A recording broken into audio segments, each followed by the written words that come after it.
I am pushing 70 years old, and over the decades, I've learned a thing or two about working with narcissists, working with people with Asperger's syndrome like myself. And I like to share with people those things that I have learned so that maybe they can help you. That's what we're going to talk about today specifically. We're going to talk about 6 phrases that people who are narcissists love to use on those of us who are susceptible, more so than others, to their bullying. Now, these apply to everybody. You don't have to be an empath, you don't have to be an Aspie. But if you've ever had to deal with a narcissist, chances are they targeted you for a particular reason. And that is because they saw you as being gullible. There's something about the way you talk, the way that you hold yourself, the way that you walk, your mannerisms, your personality. They saw, okay, here's an inroad. I can take advantage of this person. And when you do, there are some subtle signals. And one of those things are the phrases they use. Not just the words, but the actual phrases. Got 6 of them for you. So let's take a look at these, and I think these will help you a lot. Now, before we get started, real quick, I just thought of this. There's a lot more than 6. These are just 6 that I thought of when I was putting together my notes. But there could be, I don't know, 100 or more. So if you can think of something that I didn't put on this list, what I'd like to invite you to do is share those in the comment section so other people can see them as well. So you can be part of the presentation in that sense. First phrase is this: I already told you. Years ago, I was in the hospital, and there was this little doctor, little woman, and I got to say, she seemed to be fairly competent at what she did, but is like one of those resident doctors, that works at the hospital, doesn't have a practice of her own. Turns out, I think I know why. But yeah, she was competent, but she was also kind of pushy. And one of the odd things about her is she wore high heels to work.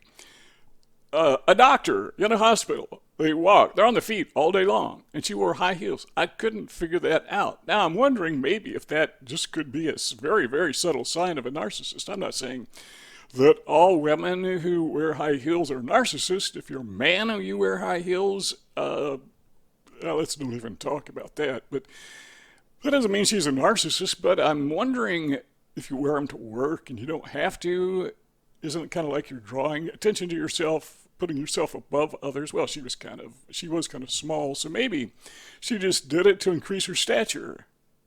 2 inches, 3 inches, however high they are, possibly. But I'm just guessing that could have been a subtle indication that she had a narcissistic personality or a trait running through her. But I asked her a question. Came to the room and I asked her a question, and she snapped at me. Can you believe that? Yeah, of course you can. But she snapped at me and she said, I already told you that. Just really, really hateful. But when she said it, immediately after she said it, you could just see it in her face. She realized she had made a major, major mistake. She made a major error. And the reason is, I don't know about in your area, but in our area, they keep close tabs on medical professionals, on healthcare professionals. And if they do anything out of line, they hear about it. And they could even lose a promotion. Extreme cases, maybe lose their job.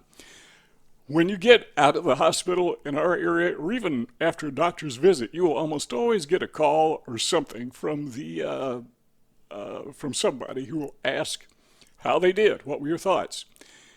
And if somebody gets a bad review, they hear about it. And so she realized that she was going to be held accountable for saying that. I didn't say anything to anybody. If there were a pattern behavior like that, then I would probably say something, but I didn't. But the point is that that's just a way that narcissists come across sometimes, is I already told you, you should remember. I shouldn't have to tell you this again. It never occurs to them, or seldom occurs to them, that maybe you forgot, or maybe you didn't understand, or maybe you're an old guy like me and you forget all kinds of things. Well, I wasn't that old at the time, so maybe that doesn't apply. Phrase number 2. Have you ever heard anybody say this? I knew that would happen. Seriously? These people know the future? Okay, so let's say you're working on a project. It really doesn't matter what the project is, but working on a project and something goes wrong. Something falls off or falls apart, whatever happens to happen. And the narcissist will say, and it doesn't have to be a narcissist, but in this case, the narcissist happens to say, I knew that would happen.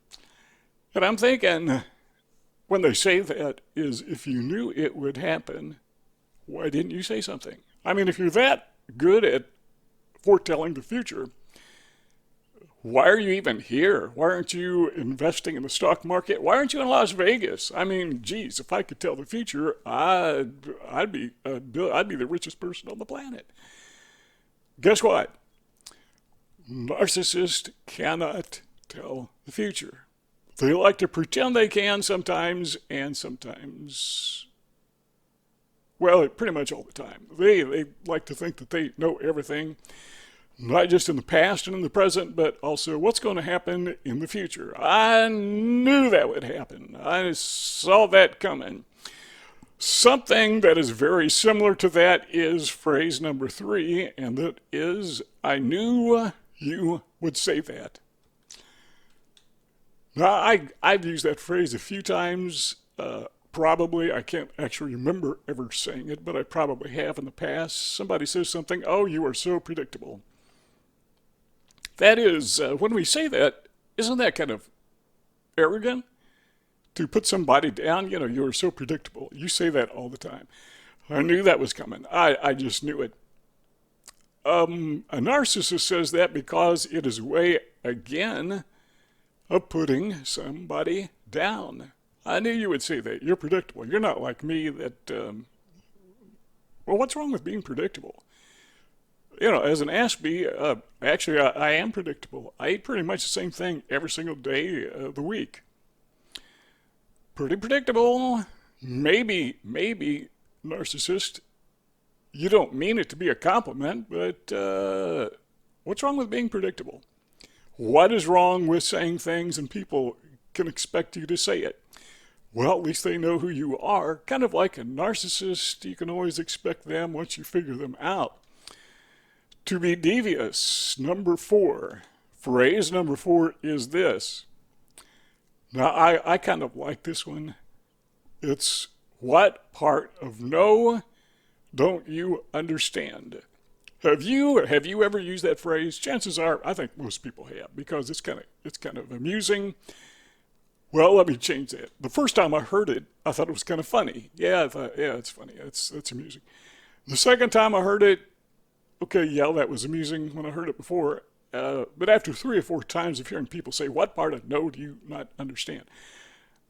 It just gets to be kind of dumb because you know it's not original. They're just repeating what somebody else said. Years ago, I was in a restaurant having dinner with another couple, my wife and I, and the wife turned to the husband. They were having some kind of conversation. I didn't hear what the question was, but she turned to him and snapped at him, kind of like the nurse, you know. And she said, what part of no don't you understand?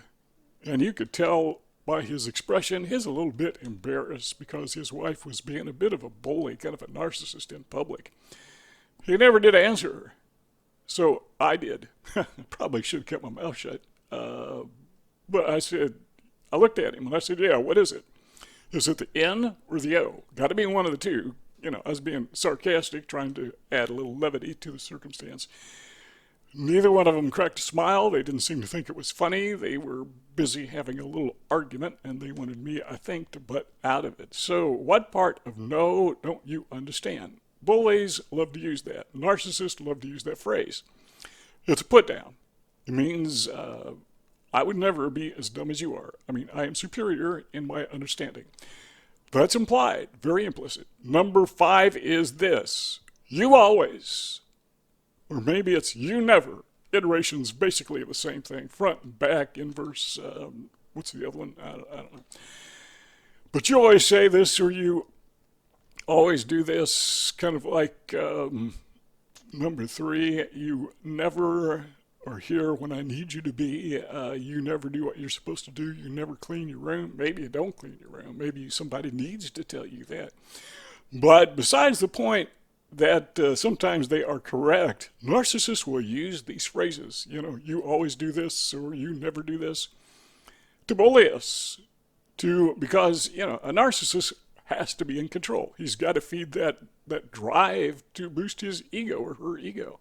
So they will use these phrases, you always do or say this, or you never do or say this. Sometimes it's true, but chances are it's seldom true. Do you always say something? Well, literally, obviously not, because you'd be saying it right now.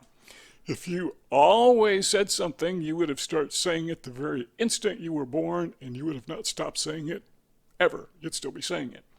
So, yeah, that's a bit of an exaggeration. Well, obviously, that's not what the narcissist means.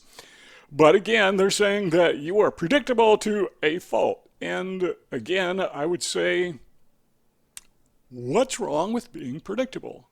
Unless you are doing something wrong, what's wrong with being predictable? I fail to see the problem. And so does the narcissist, because the narcissist really is not interested. He or she is not interested in honesty and integrity and objectivity. As I love to say, the objective is to be objective. Not to a narcissist. The objective is to boost their deflated ego. That's what they do. I want you to think in these terms. This thought just popped in my head, so I'm going to say it before we go on to the final point. But think of a tire that has a leak. So you get out your pump and you pump up the tire. And then it keeps on leaking. So you keep on pumping. So it keeps on leaking. So you keep on pumping. It's just never ending. Well, the narcissist needs his ego pumped up. And you are the supply, the air supply that pumps up his ego tire. And it never stops. He always has to have that supply. Otherwise, his ego will be deflated. That would actually probably be a good thing in the narcissist case, but there's that drive. He's got to have you plugged in, attached to him or her, constantly feeding in the air of ego boosting. Number 6 is, it's not my fault. Okay, I'm perfectly okay with that, if it's not your fault. If it's not the narcissist's fault and he says she says that's not my fault, then it's not his or her fault. But it never, to a narcissist, it never. Now, I'm violating number 5, aren't I? I'm saying the very thing that I said they always say. But in this case, I think it may be true that it's never their fault. Okay, sometimes, from their point of view, it's never their fault. Have you ever heard a narcissist say that he or she is wrong? I was wrong about that. I made a mistake. Sorry. Have you ever heard a narcissist apologize unless somehow that was their apology would benefit them? Very, very seldom. That just doesn't happen. So when somebody says, and again, as I tried to emphasize earlier, it's not just narcissists that use these phrases. They just overuse them. But yeah, sometimes we all say, it's not my fault, I didn't do it, don't blame me, or some other iteration of that, when really, yeah, it was our fault. We don't want to take the blame for it. We want to kind of, if it wasn't us, it got to be somebody else, right? So we're kind of sneaking out of it when we do that. Again, narcissists just overemphasize this phrase, use it so often.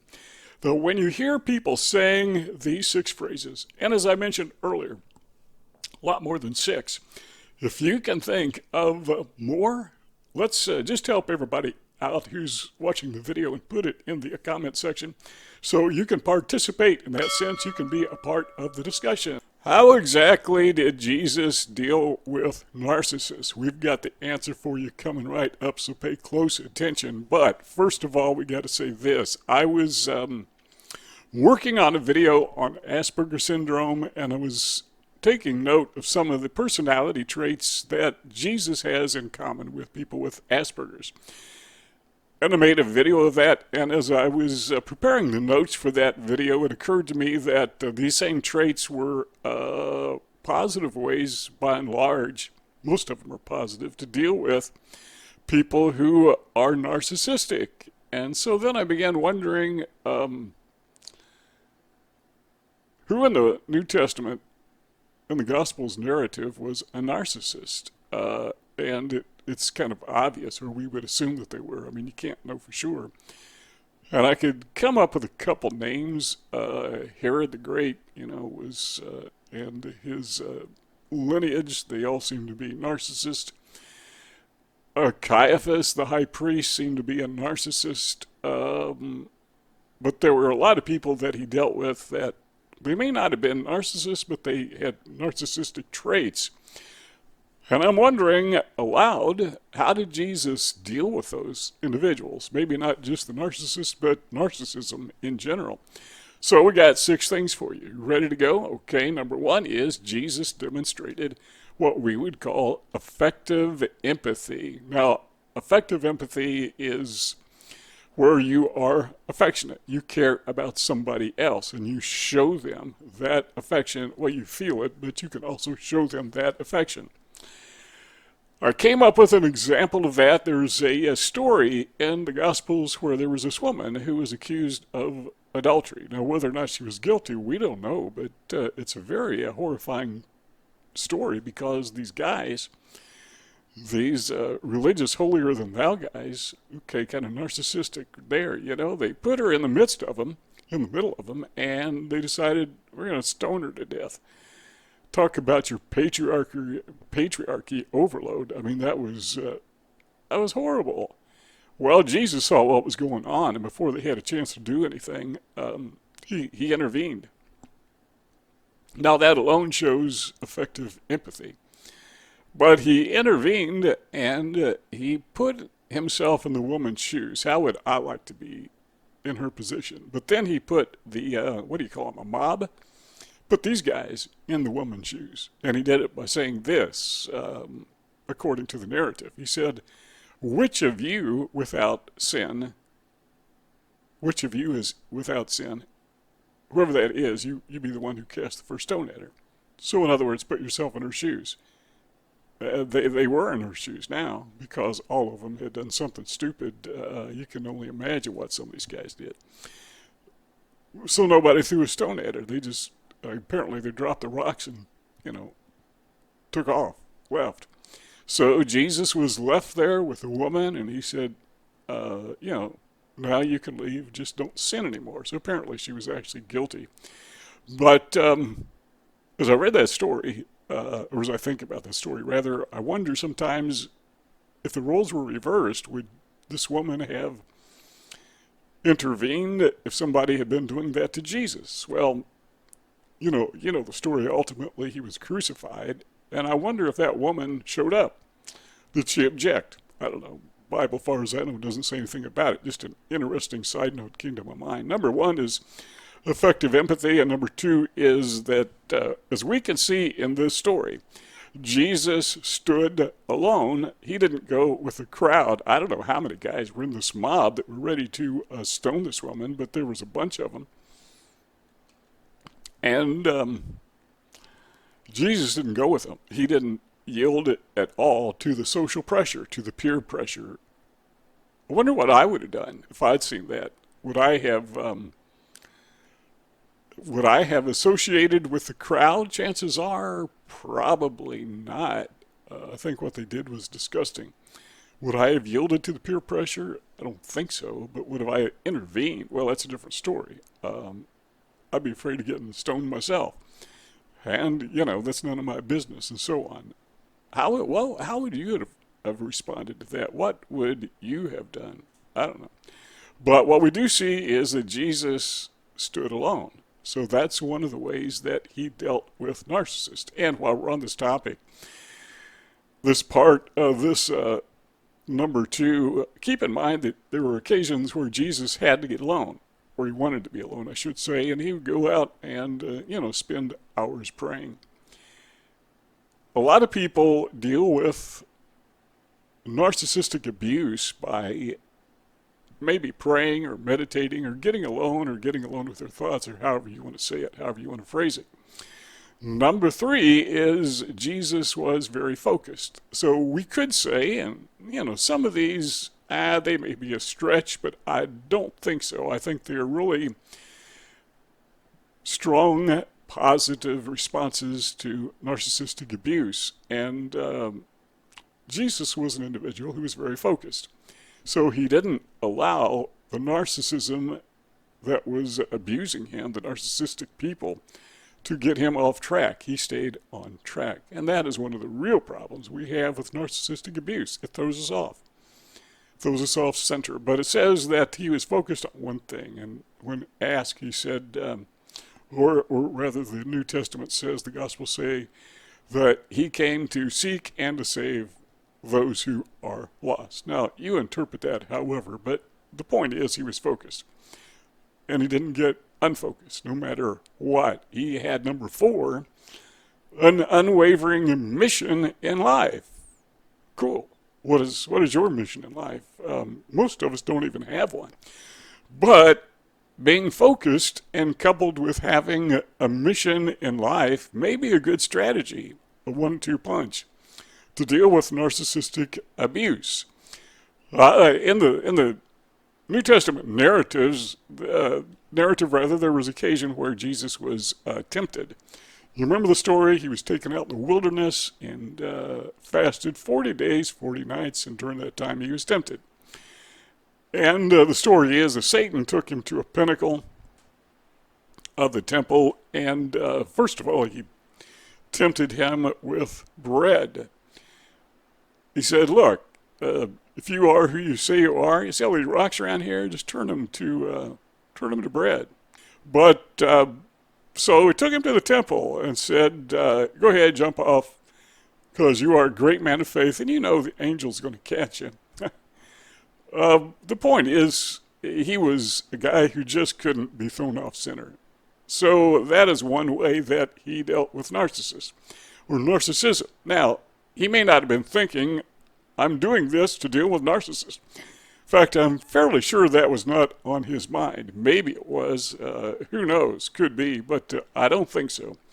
But either way, it still shows us that there is a way of dealing with narcissism, and that is to have a purpose in life, a mission in life, and don't be thrown off center just because somebody wants to abuse us. Number 5 is we find that he was reliable. And part of being thrown off center is people see there is a noticeable difference in us, and sometimes we put ourselves in a position as we are reacting rather than responding to narcissistic abuse, and we become less reliable.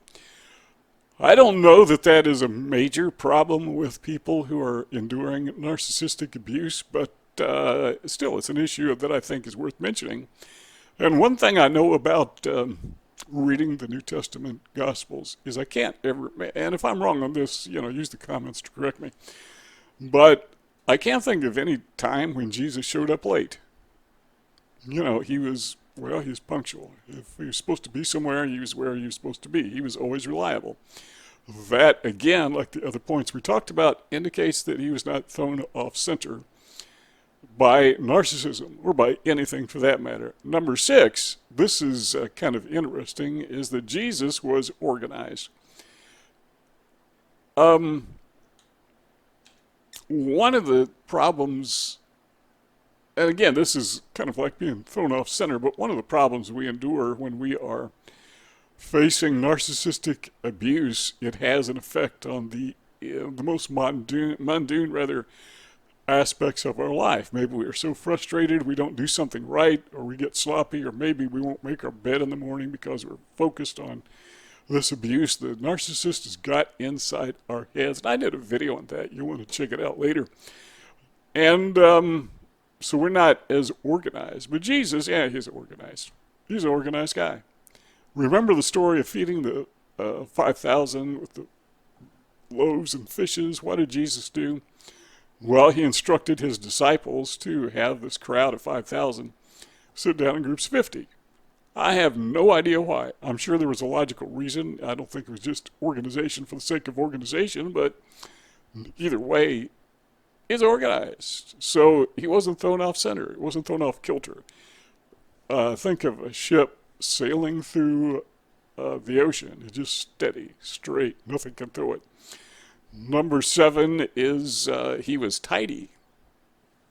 Well, that's the same vein as being organized. You know, it's those little mundane things that even the smallest details of our life are unaffected by narcissism, or should be unaffected by other people's narcissism. And if they are affected, we need to decide how we're going to get this guy out of our head, this narcissist out of our head. But he was tidy. You know, after he fed the crowd of 5,000, then he instructed his disciples, to pick up the remains, the scraps. And there is another story in the Gospels where after the resurrection, that when they went in to check out the tomb and so, man, he's not there. What do we see? Well, we see his burial garments, and they're folded. So the conclusion is that Jesus apparently folded his burial garments tidy. Well, that's the story. True or not, I don't know, but you take it for what it's worth. Number 8, he was, and this is good advice if you are suffering from narcissistic abuse, is he was honest. He didn't tell tales. Well, if you are a believer, he didn't tell tales. If you are a non-believer, then the whole thing is made up. Almost a little bit of it, you would say, has historical value, but by and large, you say, man, oh, that's a lie. But if you're accepting the New Testament gospel narrative, which is what we're doing, then he is presented as an individual who is just flat out honest. And the narcissist in his life didn't throw him off on that. He didn't go off on a tangent and making false accusations against other people. He wasn't seeking revenge by saying things that were not true. He's just a very honest guy. Now, the Gospel of John, they use this phrase, verily, verily, over and over and over again, quoting Jesus as saying that. And obviously, he didn't speak English, but translated, that means truly. Truly, truly. He's saying, well, this is a matter of fact. This is the truth. So he was, like obsessed with the truth. And I think one of the ways for us to stay in line, stay in the center, stay centered after and during narcissistic abuse is to really focus on what is true. Because a part of gaslighting, a part of gaslighting is to convince us, the victims, as well as everybody else, that we're nuts. And sometimes we fall for it. Sometimes we fall for the false presumptions. From the very beginning, from the very onset, when you are confronted by a narcissist, he is lying because he is misrepresenting himself or herself as being a friend, being a potential romantic partner, love bombing, grooming you. That is all a lie. And we need to posture ourselves or thinking where we become more sensitive to those types of lies. Now, I'm not sure we can do it. I don't think I can do it.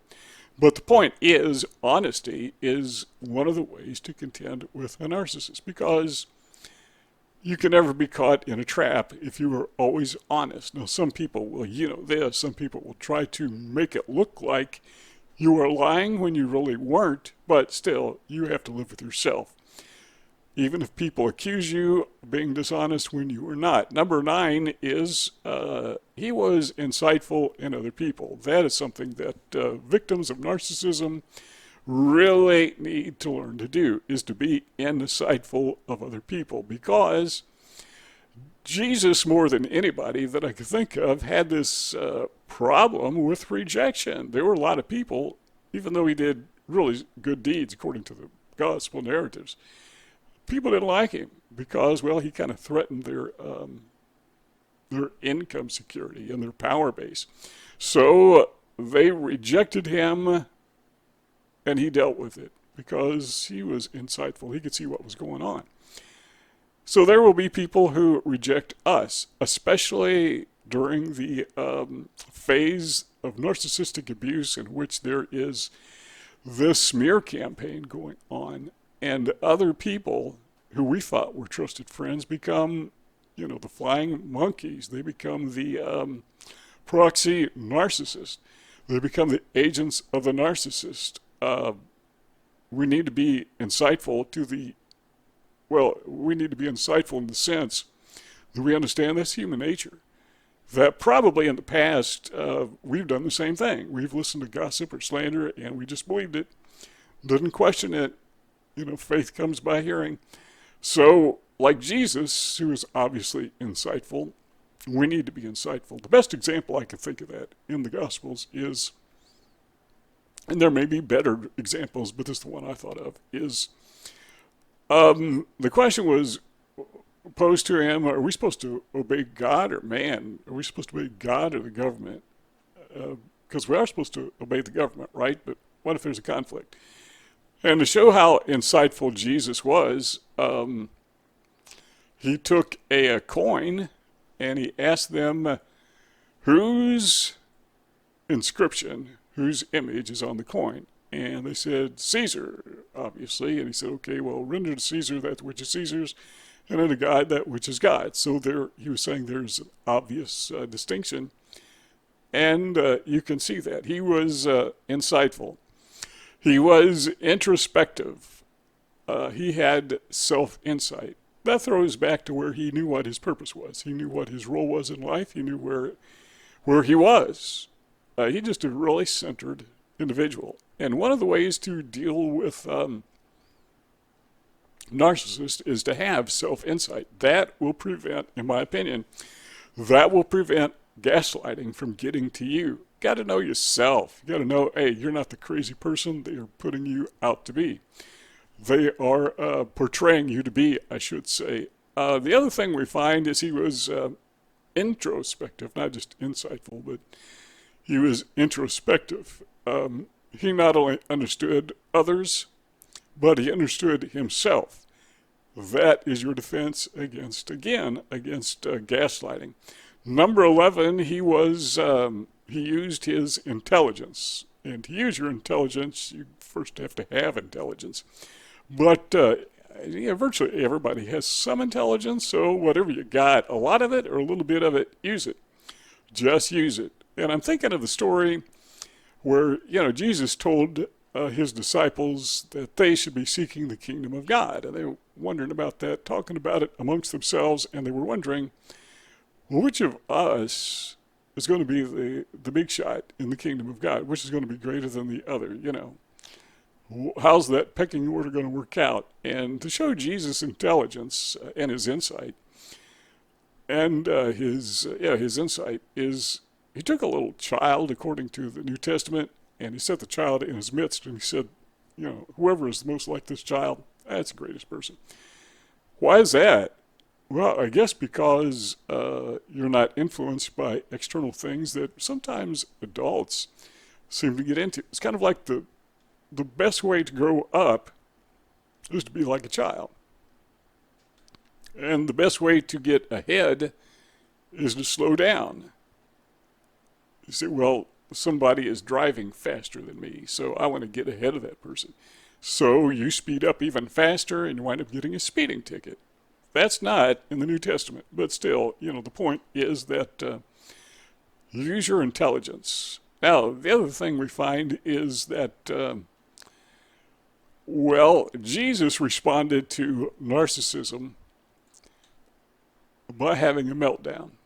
Now, I know that pains somebody's ears to hear that, but he had a meltdown. You see, when people at that time would go to the temple, they would go to make a sacrifice, a blood sacrifice. They'd take a dove or whatever, some critter, and they would take it to the temple and they would sacrifice it. They're done. Well, where would they get their dove or whatever it was they were sacrificing? Well, they'd buy it at the temple.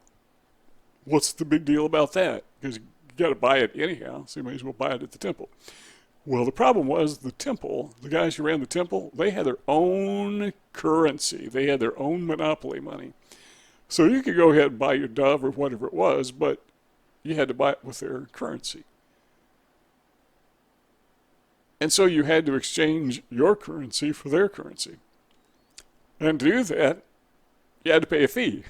So they had this thing worked out where it was kind of a scam, and that upset Jesus. He got upset with these people. Okay, they may not have been narcissists, but certainly we can see that self-serving aspect of that story. And Jesus responded to it with, I think it's fair to say, a bit of hostility. I mean, he went after these guys. Jesus must have been a big person because he went after a bunch of them. But he went after them with a whip. He took their tables and flipped them over.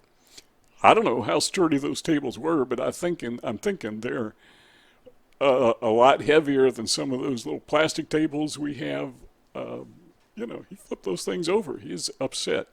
So we could say that one of the ways that Jesus responded to narcissism or narcissistic-like behavior, he got upset over it.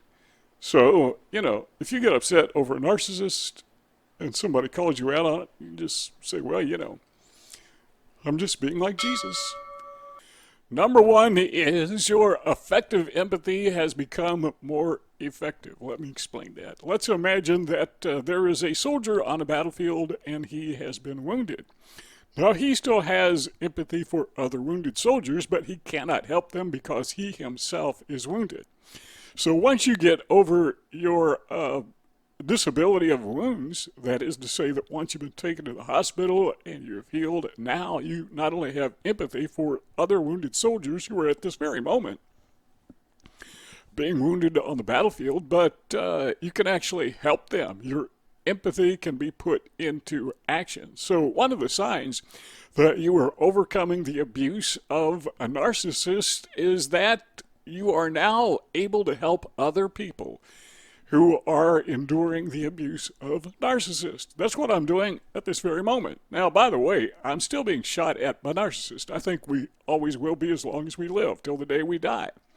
But because we've gone through that experience and now we've come out the other side of it, we see what they're going through. So here I am, pushing 70 years old, and I've got life experiences that I can draw from and share those things with you. From childhood, from teen years, from young adult, older adult. I've had experiences, some severe experiences with narcissists. And I've learned a thing or two, and I'm just sharing those things with you. Number two is you really don't care as much what other people think. One of the reasons that sometimes we get drawn into the narcissist web is because, well, we cared what other people thought about us, and this person was loving and kind, or pretended to be, and we fell for the love bombing. We fell for the grooming. They drew us in, and, we felt like, oh, great, other people will think wonderful of me. This is especially my good friend here, or my love interest, whatever. But then it began to unravel, and the mask on the face of the narcissist began to slip, and you said, oh, no, now I see what's happening. But was it too late? Well, in a sense, it kind of was, because the damage has already been done. You've already been shot at on the battlefield, and you've been wounded. So you know all about that. But what you have learned is not to get yourself in that spot again, or at least try not to. I've been abused by several narcissists. It seems that each one teaches me a new lesson, and so I become more resilient. I become more battle hardened, so to speak. Number three is because of that, we become more confident. We say to ourselves, I got this. That we've been through it, we know what it's like, and now we can go ahead with our lives. We don't need other people to sing our praises and tell us, oh, great, you survived a narcissist, even though it's nice to have other people there to support us and a shoulder to lean on. But we've got to that point where we don't need those shoulders. I mean, it's nice to have them. It's nice to have people support us, but we're more self-confident now. We've got it. The efforts of the narcissist to put us down and humiliate us, just not there anymore. At least it's not at least it's not as severe as they were at one time. So that's an indicator. We're getting over the effects of the abuse of narcissism. Number 4, kind of much the same thing, but a little bit different, is we don't fret as much. We're finding ourselves that we're not ruminating over those things that we went through and how we should have been more alert and beating up on ourselves for not catching onto it, being so dumb that we would fall into that situation. When that ruminating begins to fade and we're not preoccupied with the abuse, which, by the way, is what the narcissist wants us to do. They want us to be ruminating all the time. They want to be inside our heads. They want to, that's their home. That's where they live. Kind of, well, I was going to say possession, but I'm not going to say that because that would offend some people. But yeah, it's almost like we're being possessed by the narcissist. But he's been exorcised. He's been kicked out. Time to go on. No more fretting, no more frustration. You know, we've been there, we've done that, we got it. We've been through boot camp. I want you to stop and think about this for just a second. What is boot camp all about? The purpose of boot camp is not to harm the soldiers, but to toughen the soldiers so when they face the real battle, they're not shocked by it. I mean, they're already accustomed to it. So sometimes we go through narcissistic abuse, and that's the real battle, but we haven't been through boot camp.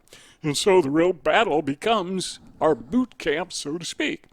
It has taught us, and now we have learned, and now we're not fretting so much because we're saying, you know, that was actually a learning experience. It wasn't a good experience. It wasn't justified. It was a horrible experience. This person is a bad guy, but hey, I did learn something from it. Learned a lot of things from it. Learned something about human nature. Number 5 is one of the indicators that we're overcoming the effects of abuse is we've learned to take control. We've learned to have more self-control. We're no longer controlled by the narcissist. We are now controlled by ourselves. We're self-responsible, which is what we're supposed to be.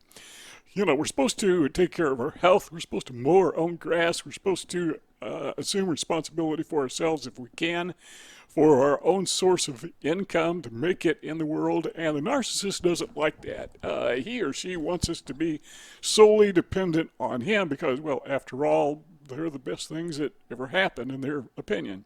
But once we learn to take self-control, the narcissist hates that because, you know, it's kind of like Pinocchio is out there on his own. We're no longer tied to the strings of the narcissist. We are our own person. And we never were Pinocchio. We were just taken advantage of because we were a little bit gullible, because we were a little bit naive, maybe a lot naive, but because we just didn't expect people to behave like that. This person, this narcissist, wanted confidence. Okay, now we've learned. Now we've learned to take control, self-control, to be responsible for ourselves.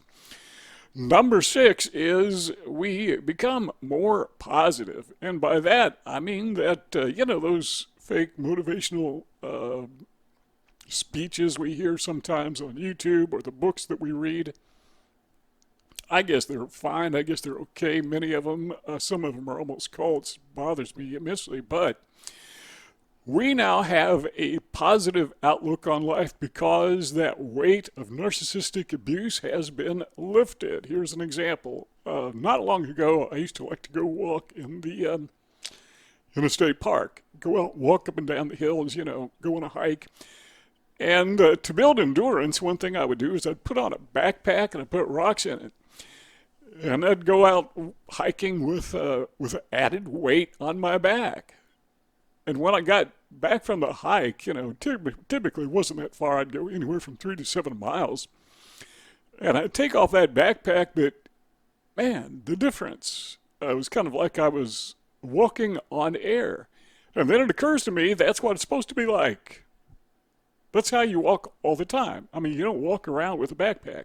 So think of a backpack full of rocks as narcissistic abuse. Once you get rid of that, once you take that off, once it's gone, or largely gone, you have a more positive outlook. You have a lighter step because the weight is gone. That's an indicator that, hey, I'm getting over this abuse. I'm moving on with life.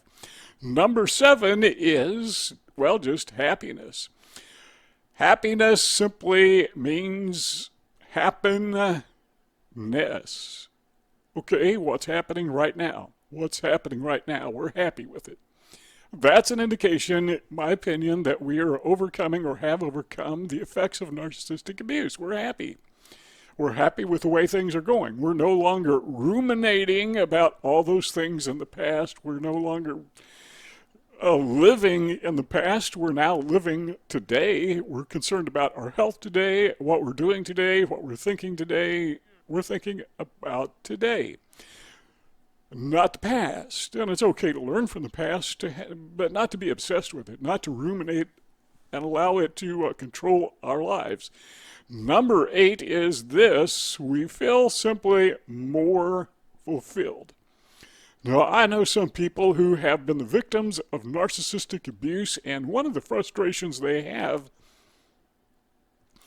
is that once the narcissist gets inside their heads, they begin to wonder, was I even meant to live? I mean, I'm being abused by this person, maybe by more than one at the same time.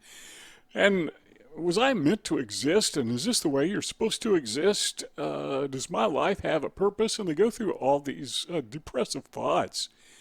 Once those dissipate, and once those become just a vapor that vanishes in the morning sun, that is a very strong indicator that you, my friend, are overcoming or have overcome the trauma of the abuse of a narcissist. Number 1 is open triangulation. You know how narcissists are. They draw you in. You become, in their mind, your puppet. They play with you. And then there comes a time when they want to make sure that you are theirs exclusively. So they engage in what is called triangulation. You, the narcissist, and one other person. That other person is a friend, relative, associate, neighbor, somebody that you know, and the narcissist will go to person number 3, the third person in the triangle, and will convince that person that you are a bad guy, that you are abusive, and that he, the narcissist, is your victim. More often than not, in my experience, and my experience is I'm nearly 70 years old, I've seen a thing or two, just kind of sharing with you some of my experiences that I've had over the decades, because, hey, I know you're going through things very similar to what I went through, and I want you to benefit from my experiences. So, in triangulation, the narcissist will go to these people and convince them, again, that you are the bad guy and the narcissist is the good guy, and in so doing, they isolate you from that third person. And they do that over and over. They have many, many, many triangles going at one time. I had one experience with a narcissist, and he literally went to virtually everybody that he knew that I knew and tried to convince them with much success, sad to say, or actually happy to say, because I found out who my true friends were and who were not. But either way, he convinced a surprisingly high number of people. I'm thinking maybe 80%. But, you know, people believe what they hear. Faith comes by hearing.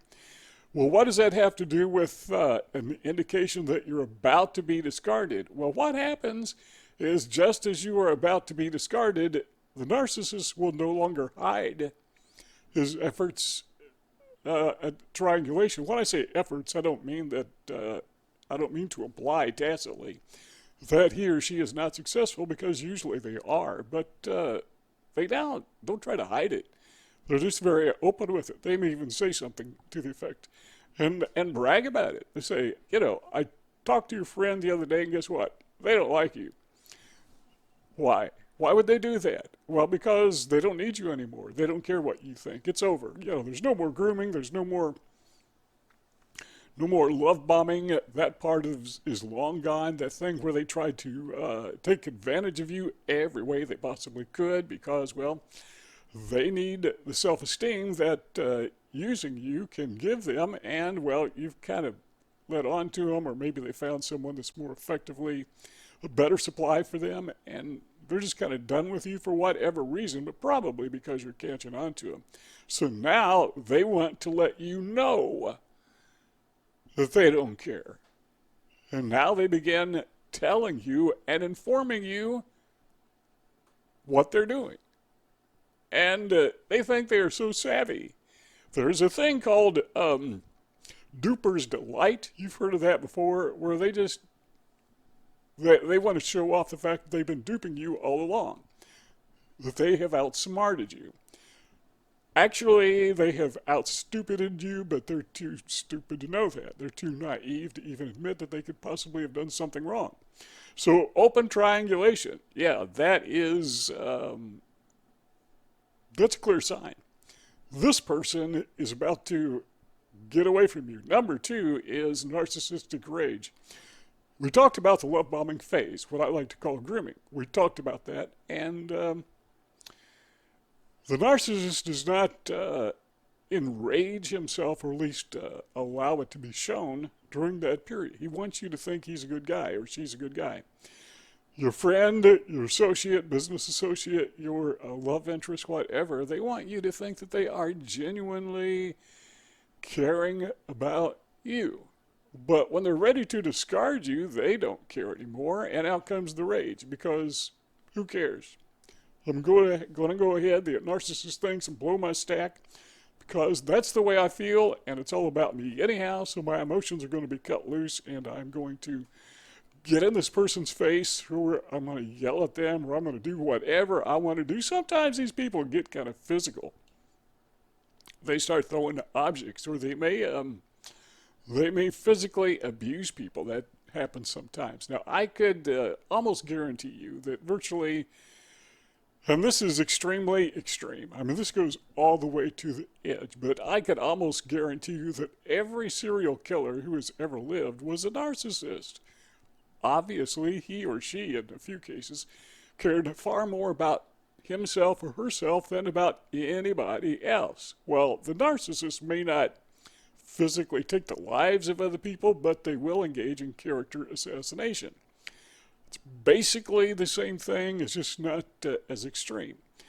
So that narcissistic rage is now evident. Guess what? This person is done with you. Number 3 rather, is they began to control the conversation. He talks, you listen. She talks, you listen. He or she is control. These people will talk over you. You're talking, you're saying something, they will interrupt you, and you do not ever, ever, ever interrupt them when they're talking. If they do, they will get angry, they'll start talking louder, whatever. I had a narcissist once, and he mentioned one time that when his son was little and he wanted to get his attention, he would demand that he would say, "Look at me." Well, I could understand needing to do that with little kids because you need their attention because they're little kids. But one time he did that to me. He ordered, "Look at me." And I said, this guy is a jerk. And I could see then that I was having a real problem with him. That was one of the indications, one of the signs. I didn't realize the depths and extensiveness of narcissism at that point in time in my life, but I was learning. Like I said earlier, 70 years old, I've learned. And this was part of my learning experience that I'm sharing with you. But now, looking behind in the hindsight, I can see this guy was a narcissist and his mask was slipping and he didn't care. It was perfectly okay for you to see who he was because in his opinion, I think, he thought he had everything in control. And there was nothing I could do about it, so he didn't care what I thought of him at this point. So he would control every conversation. And even to the point of treating me like a little kid.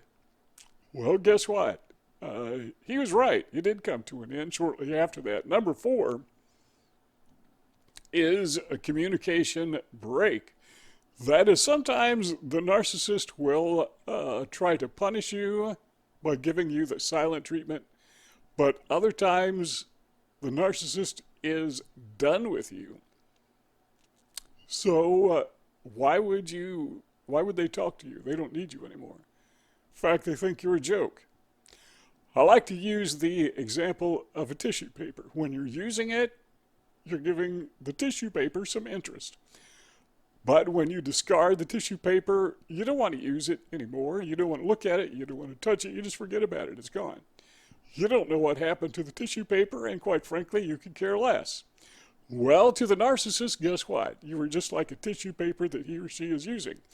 Once he or she is done with you, you're discarded. There's no engagement whatsoever. They don't even talk to you. They don't want to. If they see you out and about, oftentimes they just won't even acknowledge you. And if you try to talk to them, they will just ignore you. Number 5 is the narcissist may openly steal from you. The narcissists that I have dealt with, I can't say that all of them, but I can think of 2 specifically who literally stole from me. I mean, they would try to talk me out of money, or they'd find a way to take something that belonged to me, and sometimes it was expensive.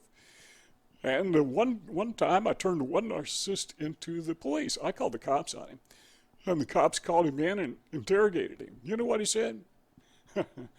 He said I gave him those things that he sold, and he knew good and well. He knew, and I had witnesses that knew that those did not belong to him. And the police, it's his word against yours and yours against his, so what can we do? So it has to be a civil transaction. You're going to have to file a lawsuit against this guy if you want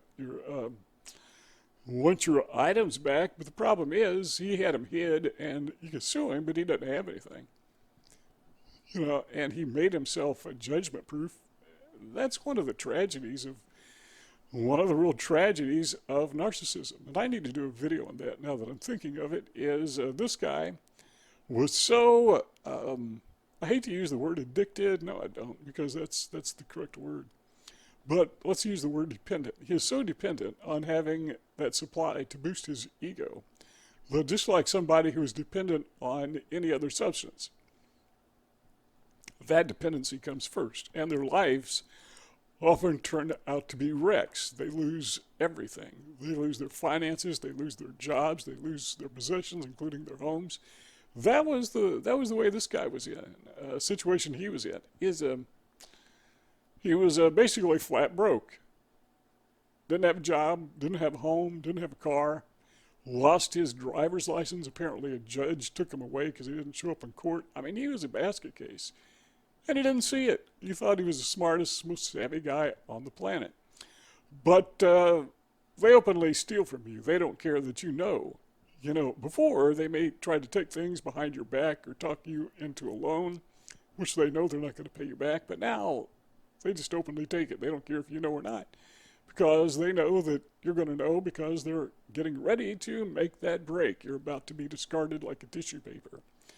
Then number 6, we talked about this, mentioned it briefly before, but duper's delight. Once the break is about to happen, or maybe after it's happened, then comes duper's delight. The narcissist has duped you. He has tricked you. She has tricked you. She has conned you, and she thinks she is so smart, and now he or she wants to show off in front of you. So typically, duper's delight is expressed through a smirk or a laugh, or something like that, gotcha type of expression on their face. One narcissist that I dealt with, I noticed, and when I first saw it, I didn't understand what he was doing when he did it to other people. But when he did it to me, okay, now I get it. But what he would do is, after he would scam people, he would like to parade in front of them. I mean, literally walk back and forth in front of them. Why would he do such a thing? Well, he got a pleasure out of doing that. That was a boost to his ego, another way of acquiring supply from you. That is called duper's delight, and most narcissists, I believe, do that. Psychopaths do it, and it's part of that dark triad. Number one is narcissists tend to create an alternate reality. Now, we're going to make this video a little bit shorter than normal because, as you can probably tell, I seem to be losing my voice. So I'm going to talk quick, so kind of listen quick if you would. But to illustrate this point, I remember when I was a kid, we used to play cowboys and Indians, or cowboys and bad guys. And one of the things I noticed when looking back on that, everybody wanted to be the good guy. Nobody wanted to be the bad guy. Nobody wanted to be the Indian. Now, I've got a friend who grew up out west. I think he grew up maybe in Idaho. And he had some friends who were Indians. And they would play cowboys and Indians. But everybody wanted to be the cowboy, because the Indians were always cast back then, in the 1950s, as the bad guys. We know better than that now. But that gives us a little bit of an insight how narcissists think. Or maybe we should say how narcissists maybe don't think. I'm not sure this is logical at all, but what we realize is that they always want to be the good guy. But it's a game that they are putting on. It's fantasy. So number one is they create this alternate reality like kids playing games. And they are always casting themselves as the good guy, and guess who you are? You, in the narcissist's mind, are cast as the bad guy. Now, one of the narcissists I knew, he wore a costume. When I was a kid, I wore a costume, and usually it consisted of a straw cowboy hat and a little plastic gun that was strapped around my waist, and that's all I needed. Boom, I was a cowboy. But my narcissist friend put that in quotes. He would wear the costume of a deeply religious person. He was particular to Baptists, not that that matters. Some I've read about, I should say, narcissists who were very dangerous who masqueraded as Mormons because they understood that Mormons were giving people so they could easily take advantage of them. Turns out the guy was wrong, but that was his impression. So anyhow, I had this narcissist friend who liked to imagine himself as, and projecting himself, presenting himself as being deeply religious, very spiritual, and he was also steeped in conspiracy theories, which I guess makes sense, but his conspiracy theories had a religious spin to them. And guess what? You probably already guessed it. Somehow he was the victim in the conspiracy theories. They were conspiring to get him. And we would find that, I would find that he would use his religiosity cover, his costume, as well as a cover for the consequences of his narcissistic behavior. And anytime he would get caught doing something, he was being persecuted. And whoever it was that was after him for, maybe he would borrow money, not pay it back. Well, let's get into that a little bit more after a while. But, he would say, well, there's some religious thing here. I'm being persecuted for Jesus. And that's kind of a simple way to put it. But yeah, he had a nice, convenient religious cover for everything. Now, the surprising thing about that is he was very convincing. And that's the thing about narcissist is a lot of people believed him. In fact, I believed him for years until I realized that last time he came into my life, he would come in and out. You know how narcissists often do, covert narcissists in particular. And the last time he came into my life, I realized, man, I'm being scammed. And finally, that departure came where I was discarded, and I not only lost my fake friend, but I also lost a few $1,000s that he had scammed from me one way or another. Number two is, we already touched on this, but I want to mention it one more time, is that they tend to blame other people for their failures. So during the smear campaign, they will draw other people into their fantasy world. And as I just mentioned, they do this with amazing, incredible success. Surprising how many people fall for this. And, well, the guy's religious. He can't be wrong. Right? Obviously, he's wrong, but people would fall for it. And he would blame other people for his failures. Whatever he did that was dishonest or crooked or just flat out lying, what they would find is that, this guy is not at fault. Somebody else made him do it. And according to his narrative, if it weren't for this other bad guy in his life, he would be fine. Now, this is an individual who is homeless. He would live in other people's homes, sometimes in their basements, always taking advantage of religious type people, usually. And he didn't have a job. He had a job for a while, but he got offended and quit because, well, the boss was a bad guy. The same story over and over and over again. But he would take advantage of people. Number 3 is character assassination. What the narcissist likes to do is after the discard, you probably already know this, but let's just review real quickly. What he does is, or she, they will engage in a smear campaign. This is when the person that they screwed over, for lack of a better term, we'll just call them the victims of their abuse, they will present them as the abuser. The person the narcissist abused, he will tell other people, the third person in the triangulation, that was the abuser who abused me. So what they are doing, what the narcissist is doing, is when he is characterizing or mischaracterizing you as the villain, he is assassinating your character. He is destroying, hurting, smearing your good name. That's why they call it a smear campaign. So we say that's character assassination, and I like to extend that a little bit and say these people are serial assassinators.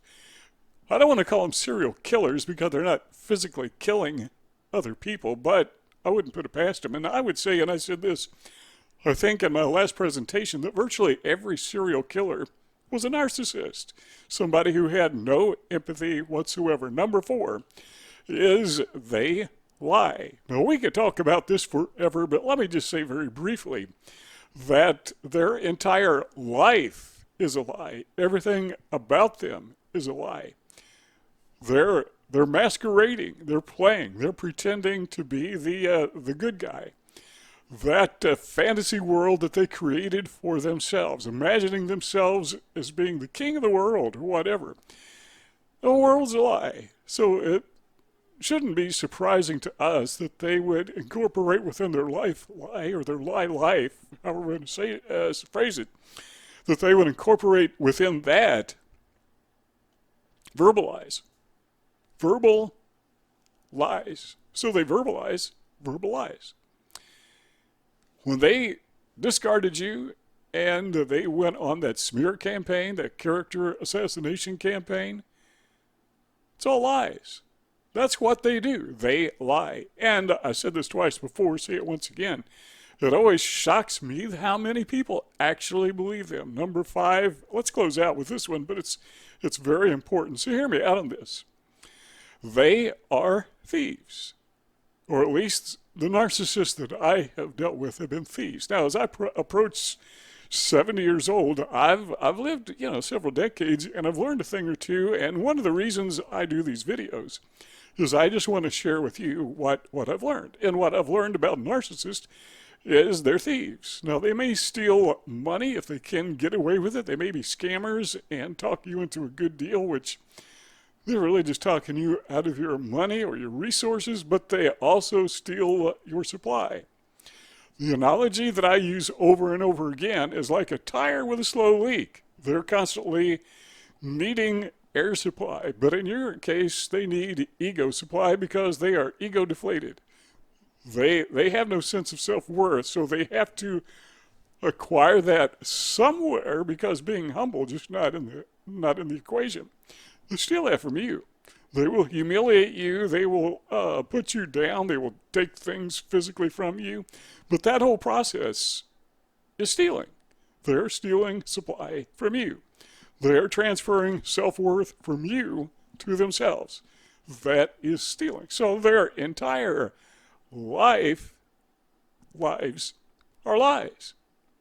Now, I knew one narcissist or person with narcissistic characteristics that she had this thing where she'd trip and fall at a retail place, and she'd sue him.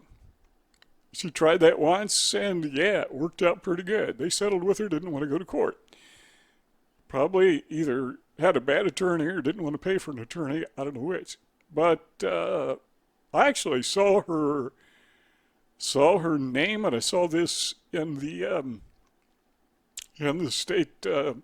What do you call it? Where you look up people's criminal history online, and she had tripped and fell at a kind of a high-end mall in the parking lot. That didn't work out so good because those people, they have attorneys on retainer. In fact, some of them are attorneys. Attorneys, a lot of the owners of these shopping malls are attorneys themselves. So she tried that stunt, and guess what? The court wouldn't even hear it. What do they call that? Summary judgment, I think, where the judge says, this isn't worth even coming to court. And he decided in behalf of the person who is being sued. I keep forgetting those terms. Plaintiff, I think. But, no, defendant. She was the plaintiff. So that's how they steal. Just any way, every way they can. So their life is not only a lie, their life is also a thief. They're thieves and liars. At least the ones I've experienced are. You will see two rectangles on the screen. Take a moment, if you would please click one of those if you want to continue the conversation. But if you're done for now, you're done talking, fine. Thanks for stopping by, and we'll see y'all next time.